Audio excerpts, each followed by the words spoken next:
Well, today's gospel is a continuation of the one on which we reflected last weekend. The audience is the same.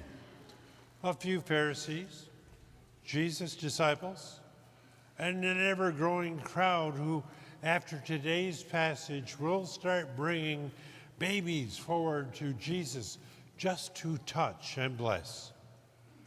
Plus, there's a nameless crowd among those who came to hear Jesus teach. That would be us. And all the Christians down through the centuries seeking strength, hope, and guidance as we anxiously plod our way through an at times hostile and frightening world. Last week we heard Jesus tell a story about the need to pray, for persistence in prayer. Immediately he continued with what we heard proclaimed today. Another parable found only in Luke's gospel, the Pharisee and the tax collector. I don't know about you, but as I proclaimed the beginning of the parable for you, describing the Pharisee at prayer, I thought, in the words of an old British television comedy, I resemble that remark.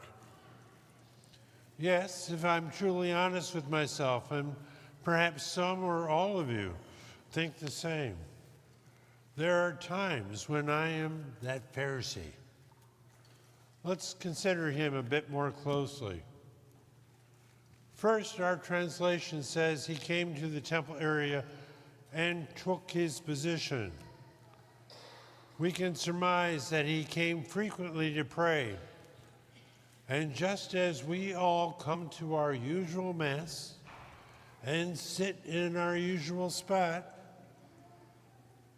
he too was a creature of habit. He went to his usual spot to stand. No pews in those days.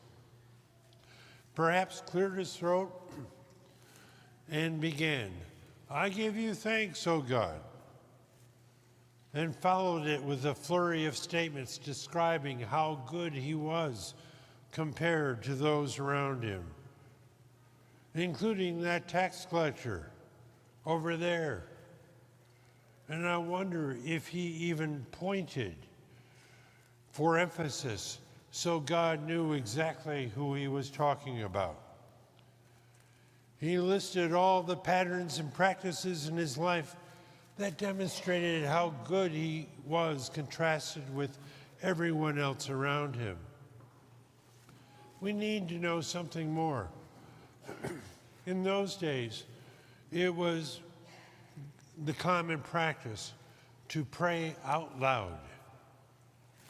And that makes me wonder if he sort of amplified his volume to ensure all those around him, along with God, knew what a fine religious figure he was.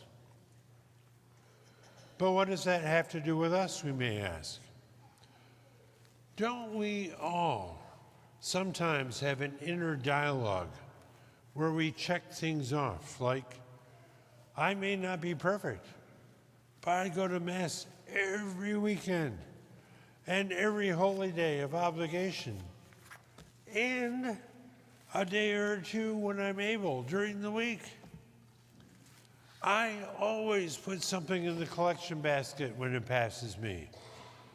I not only go to confession once a year during Lent, but at least 2 or 3 other times when I can.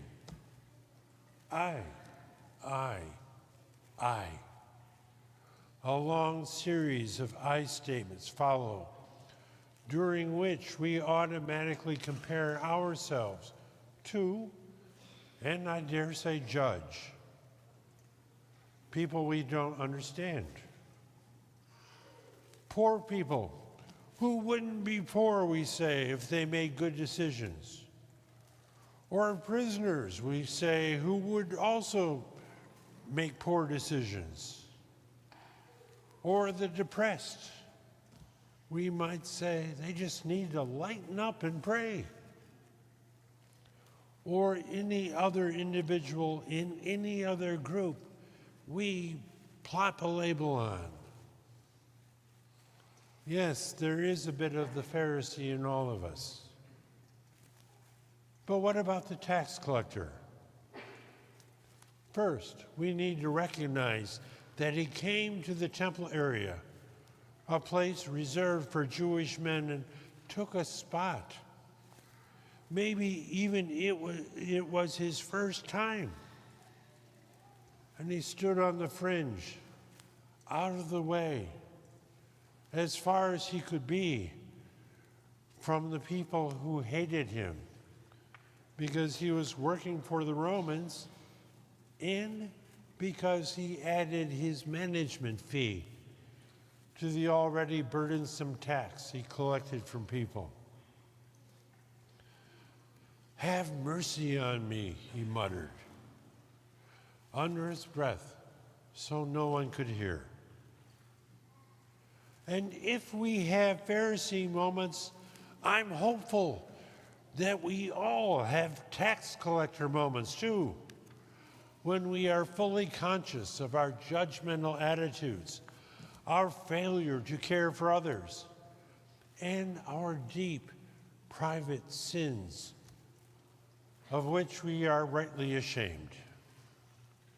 May we have those moments, more pain, more distress, more disgust with ourselves, if that is what it takes for us to fully embrace Christ and his teaching.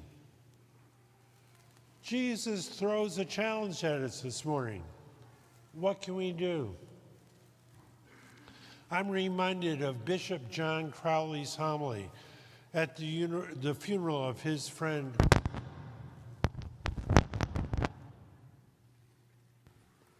Sorry, I thought I was saying what you told me to say.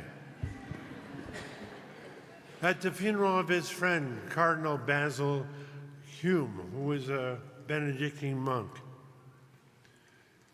And the Cardinal said, when he learned of his terminal cancer diagnosis just 2 months before he died, "If only I could start over again, I would be a much better monk, a much better abbot, a much better bishop." But then I thought, the Cardinal went on, how much better if I can come before God when I die, not to say thank you that I was such a good monk, a good abbot, a good bishop, but rather, God, be merciful to me, a sinner. For if I come empty-handed, then I will be ready to receive God's gift.